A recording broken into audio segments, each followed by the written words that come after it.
Hello, and thank you for watching and listening to another episode of Unmedicated and Educated with Keita Rose. I'm Keita Rose, and here we deep dive, dissect, and sometimes diagnose because it seems everyone, including myself, I am never excluded, has lost their damn minds. If you are new here, thank you so much for giving me a try, and don't be offended. And if you're an OG, then you already know what the is going on. Like, share, subscribe, talk shit in my comments, tell me how you really feel. And I'm going to tell you guys how I really feel about season 5, episode 55 of Love.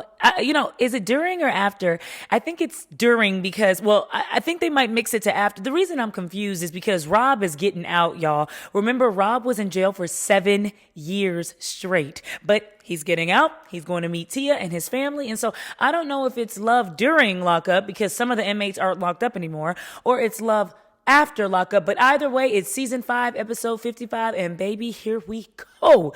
Sit back, relax, grab your crack. And I know what you're thinking, Nikita, where is your beautiful, beautiful background? Well, I'm somewhere that I'm relaxing. Let's just say that, okay, y'all? That's why the background looks a little bit different. That's why I'm not in my usual setting. Just know your girl is being well taken care of, all right? I don't need to be talking about that. I'll talk about this recap. Sit back, relax, grab your crack. It's time for reality recap. Reality recap.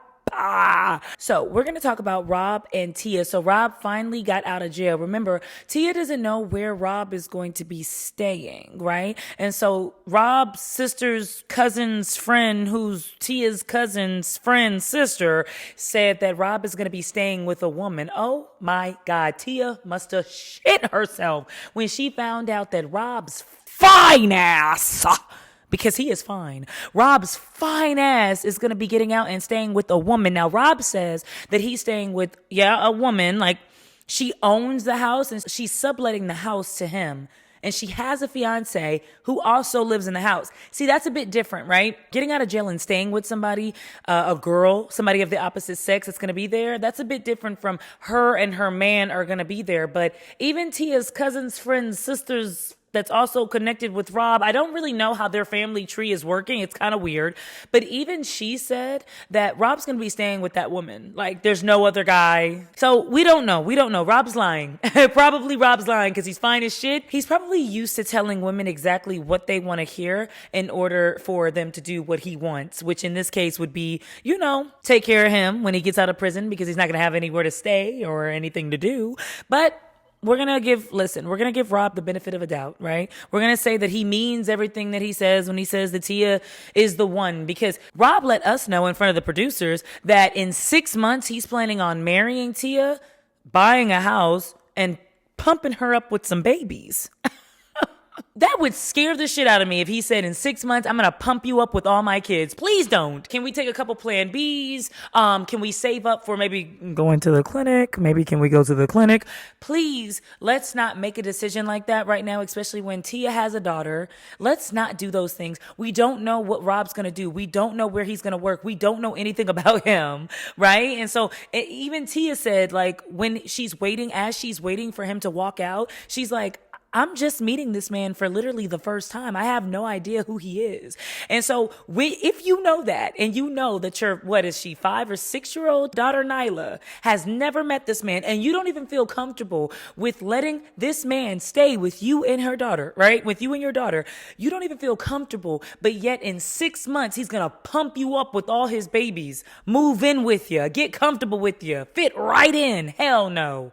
So if you can remember, Rob said that when he gets out, for the first day, he's going to have a big party with all of his family. He wants all of his family and friends there. Now, the second day, he's going to be, I guess, I don't know what type of strip club I'm thinking of, but my first thought was he's going to be greased up with a whole bunch of big booty bitches at a strip club and watching them bounce their asses and titties everywhere. He told Tia that she could be there or she could not be there. Either way, he doesn't give a damn. He's going to see it. And I don't know, y'all. Like, let me know in the comments if when your man, right? Like, let's say your man is getting out of a bid Whether it's maybe he's in the military, maybe he's in college, maybe he's somewhere where he has to go. Maybe it's a job. Maybe he's working at the oil rig, right? Maybe he's an athlete. Maybe he has a job where he has to be gone for a long period of time. And when he comes back, the first thing that he wants to do is go to a strip club and see somebody else's booty. Somebody else's coochie flapping up and down on that pole. Would that make you insecure? Would you feel like, hey, listen, he's a man, right? He probably wants to see what he wants to see. He probably wants to enjoy what he wants to enjoy. So you can't be too critical about it. But I just want to know, y'all, let me know in the comments if you'd be okay with your man getting out of prison or getting out of anywhere, any job, anything. And the first thing he wants to see is somebody else's coochie. Let me know. So let's mosey on down to Texas, where we're going to meet up with Bradley and Savannah. Now, if you can remember, Bradley's in prison for drugs. Savannah used to be on hard drugs. Bradley used to be her drug dealer, but he's arrested now. She's been clean for 2 years. And so I want to know, again, I'm still stuck on how this dynamic is going to work of him getting out of jail and both of them just being clean and sober together, especially when he used to sell it. Like, I think it's different, right? Somebody being on drugs and selling drugs, because on one end, you want to shake this drug because you know that this addiction has like ruined your life. But on the other end, that addiction, the drug, the selling of said drug is helping you get the money that you need to, support yourself and your family. So you get out of jail, you're a felon, you don't have any history, any work history. Let's say you sell drugs and you shake the habit. You're not on the drug anymore. You're not getting high off your own supply, but that's the only way you've ever known how to make money. What are you going to do? What would you do? Because one thing I do know about drug money is it's fast money and there's a lot of it, right? And so it's very difficult for a drug dealer to go from making that amount of money, which is probably why Savannah is quick to ask him to pay for $20,000, worth of her BBL. She asked Bradley to buy her a BBL. It's $20,000. He's going to have to spend $920 a month just on paying her ass off, or they might repossess it. Okay, they might take that ass back. So remember, Bradley and his older sister, Alyssa, do not get along. I don't know what happened. I really want to know what happened to make both of them hate each other as much as they do. But Alyssa was Savannah's friend before she started dating Bradley, right? And so Alyssa feels like Savannah should have more of an allegiance to her, but something about women, right? We're never going to choose the other woman. We're never going to choose a friend when we could choose a man. If there's a man in any of the equation, we're going to choose the man all the time. So Alyssa feels very hurt, but Alyssa is wild and Alyssa is crazy. And I don't know if Alyssa is on drugs, if she's ever done drugs. They don't really talk about it, and I don't want to assume, but I will say this. Alyssa looked like she can get the down. Okay. Alyssa looked like she fights, and she fights often. Savannah's face, which was much like all of ours. Like, what the is wrong with you? Alyssa said, what? My family hates you. You'll never be invited back to my family home. My mother doesn't want to speak to you. You wonder why all of our family hates you? It's because you're controlling. You're only doing this thing with Bradley because you have money. This is a control issue. You're sick. You're demented. Like, she said a lot of things to Savannah, and all Savannah said was, I really want to create a boundary between us. I feel like a natural response to that would have been, why? Right? Like, why do you feel this way? Why do you feel like you need to stop our friendship? Like, what is it about me that makes you feel unsafe, makes you feel like you got to put some barriers up? But instead, Alyssa showed all of us exactly why Savannah needed those boundaries. She went the crazy. She said all these hurtful things, like, that's why Bradley's going to leave your ass as soon as he gets out of jail. He told all of our family that he's only with you because of financial assistance, and as soon as that financial assistance runs out, he's gone. Like, number one, this is what I don't like about women. This is what I don't like about friendships with women. We've been friends for years and years and years. You don't even like your brother. Your brother doesn't like you, right? Because Alyssa, after saying all that, was like, oh yeah, I just want us to be friends. I could give a about Bradley. It's like, well, which one is it? Does the whole family hate me because, I'm horrible for Bradley, and I'm just this terrible person, and he's only with me to get money, and then he's only using me, and he's going to throw me away? Or do you really love me and you just want to see me okay, and you don't give a about Brad? Like, what is it? Alyssa was just saying that she didn't believe Savannah when Savannah said that Bradley is the one that doesn't want to speak to her. Alyssa said in that moment that she felt like Savannah was controlling Bradley. But then, not less than 15 minutes later, she's saying, I don't care about Bradley. I don't care. I want nothing to do with him. I don't care. Which is it? Do y'all hate each other? Is it Savannah's fault? Are we going to find out on the next episode of Dragon Ball Z? What the is it? Now, Savannah says that she is scared that Bradley might have another woman. And Bradley said that back in the day, he used to get around. He used to make his rounds. He calls himself a retired hoe. Anybody that says that they used to hoe around so much that they had to clock out and retire from it probably isn't going to be a faithful man. I don't give a Let me know in the comments about tripping. Are you guys retired hoes? Would you classify yourself as a retired hoe? I'm not going to say that I don't think I was a hoe. I don't know if I was ever a hoe. So I want to go on down to Jakima and Donnie. Now, if you can remember, Jakima is the girl. She has the 2 kids, right? She has the 2 twin boys. They've just recently started calling Donnie dad. So her kids are very much intertwined with this whole situation. Now, Donnie has paid for Jakima's rent. He's paid for her move. He's helped her with the kids. And so financially, Jakima relies a lot on Donnie, even though he's in prison. And so Jakima decided to move from Texas down to Dayton, Ohio, so that she can start to visit, Donnie on a basis. Yeah, that's crazy to me, on a daily basis or a weekly basis. But that's crazy to me, moving up your whole life, quitting your job, stop talking to your friends. I mean, you can keep your friends, but, distancing yourself from your friends, your family, everything that you've ever cared about in order to visit a inmate more. When you think about it, it's like, yeah, you miss your man, you want to see your man, you want to kiss your man, but you're not even going to be able to really do that because they're so strict there. You can't kiss them. You can't tongue them down. You can't grab them. You can't hug them for a long period of time because they want to know, they want to make sure that you're not doing something to exchange balloons of heroin. They don't want you to go to the bathroom, take the balloon out your ass, put it in your mouth, tongue kiss your inmate.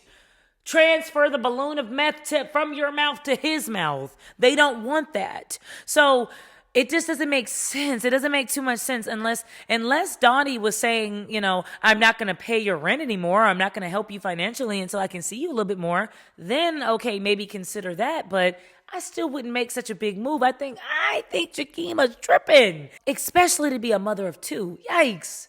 I just don't know, girl.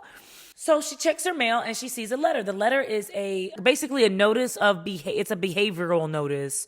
I guess it's to tell the family of the inmates why they're no longer able to see the inmates again. So Jakima has now found herself kicked off the visitation list. It says that Donnie has been selling large amounts of drugs, K2 and Suboxone. So he was selling a large amount of K2. I don't know what K2 is, y'all. I don't know what K2 is, but K2 and Suboxone. Suboxone sound like some shit that, I don't know. That sounds like some dialysis medicine or something. I don't know. That sounds very serious. But that's what Donnie was selling. He's not in the hole anymore. He's actually moved. They moved prisons.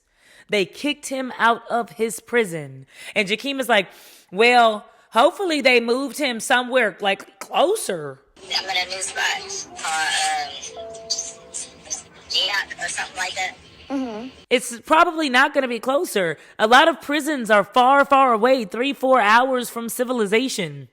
A lot of prisons are in places and in small towns that you wouldn't dare to want to live. I'm not trying to be rude. If you live in a small town that has a large prison in it, but I mean, there's not much going on in that area, mostly because if those inmates try to band together and escape, they don't want you to be able to, go to a Galleria or a Whole Foods or a Tom Thumb. They want you to go to Jefferson's 24-hour mark. Jakima's like, I hope that he's closer. He's not going to be closer. He's probably going to be more far. If anything, you know what's so funny? It wouldn't be funny. It would actually be pretty, but it would be ridiculous if he got moved to Texas. Y'all just spent all this money, all this stuff. And by the way, I think, I'm sorry, I'm not trying to be rude. I think Jakima is full of shit when she says that she doesn't know that Donnie is doing drugs and selling drugs or selling drugs. She's like, Donnie knows that if he has anything to do with drugs, I'm out. But he just sent me $1,700. In fact, Jakima was so upset because in that little behavioral notice, they noted that Donnie sent her $500 to her Cash App. So now the prison system knows that you're using drug money to essentially fund your life. So to say that you don't know what Donnie is doing is absolutely ludicrous. It's a lie. It's a blatant lie. You know your man is selling drugs up in there. That's how he's able to send you all those thousands of dollars. Like, come on, y'all. How dumb do these women think we are? So let's go on down to Utah, where we meet up with MJ and Willie. And the only reason we're in Utah is because MJ has to fly down there to go see her mom. Her mom has cancer and doesn't want to be like on the show. She doesn't really want to be seen. She doesn't feel beautiful. She says that her mom used to have like this beautiful head of hair, and now because of radiation and all the medicine, the hair's gone. And so I think we all know that cancer fucking sucks. Fuck cancer, right? And we all know that the pain, I think, that it brings, not only to the person with it, but the people around their loved ones that have to see them lose their hair and get really sick and not feel good and throw up. When my aunt got diagnosed with breast cancer, she couldn't like drink her favorite drink anymore because the alcohol was hurting her body, and she just wasn't herself. She couldn't do anything that she wanted to do. So I can understand how MJ feels. So MJ hops on a flight. But before she goes on that flight to go see her mother, right? Because mind you, she's Tongan. So their family is big. All the family is there in Utah, and she's the only one that moves somewhere else. I think she's in California. So she doesn't even live anywhere near her family anymore, right? Before she hops on that plane, her mother requests that she get a whole, y'all, I'm going to mess up this name so bad. Wonton, it's a pig head. So like, it's the best part of the pig. They eat a lot of pig because they're Tongan. They eat a lot of pork. The best part of the pig, the best skin, the best taste, the best texture is the head. And so she bought a pig head, wrapped it up, put it in her suitcase so she could fly it to her mama. If that's not love, damn it! Oh, I don't know what is. So she goes to see her mom, and she takes her mom to radiation treatment. And her mom is telling her, when are you going to stop lying? Straight up called her ass out. When are you going to stop lying so much? You know, you say you want Willie and you say you're in love with Willie, but you're still sleeping with Ami. To where she cuts her mom off and she says, hold on. I'm not sleeping with Ami. I slept with Ami a year ago. And yes, I was drunk. I cheated on Willie. I feel bad about it. But that doesn't mean that I want Ami over Willie, right? Me and Ami have been married for 13 years and it did not work. And I want to do something different. Plus, you know Willie, Mom. You've known Willie for 16 years and you've always liked him. You said that he was very respectful. So what's the problem now that he's in jail? And the mom is like, yeah. The mom is like, if you think that this man is going to be able to take care of you, mind you, it's hitting a little different because the mom really wants to know that all the kids are going to be okay if by chance the cancer takes her out, right? So this is different. This is not just your mom's in your business and she's nosy. This is her mom wants to know if she's going to be okay. And she doesn't think that Willie is equipped to handle, her and to take care of her financially and to really just be there for her. But who was able to do all those things? Ami. Her mom says that Ami took amazing care of MJ. And essentially, she wants to see them back together. Let me know in the comments if you guys have experienced this. You moved on from an ex. You want nothing to do with an ex, and your mom, your dad, your family member is like, you know who would be best for you. You know who wouldn't have you crying like this new guy, Tyrone. Let me know if that's ever happened to you where your family really wants you to get back with an ex. I think all my family members want me to stay as far away from my ex as humanly possible. Like all my exes. I think my mom and my dad are pretty done. They've been through the ringer and I think they've had enough. So yeah, let me know in the comments if you guys have experienced that. Well, that wraps up this recap. You guys let me know what you feel about our new nutcase and what couple's your favorite thus far. All right, until next time, you guys, I will holla.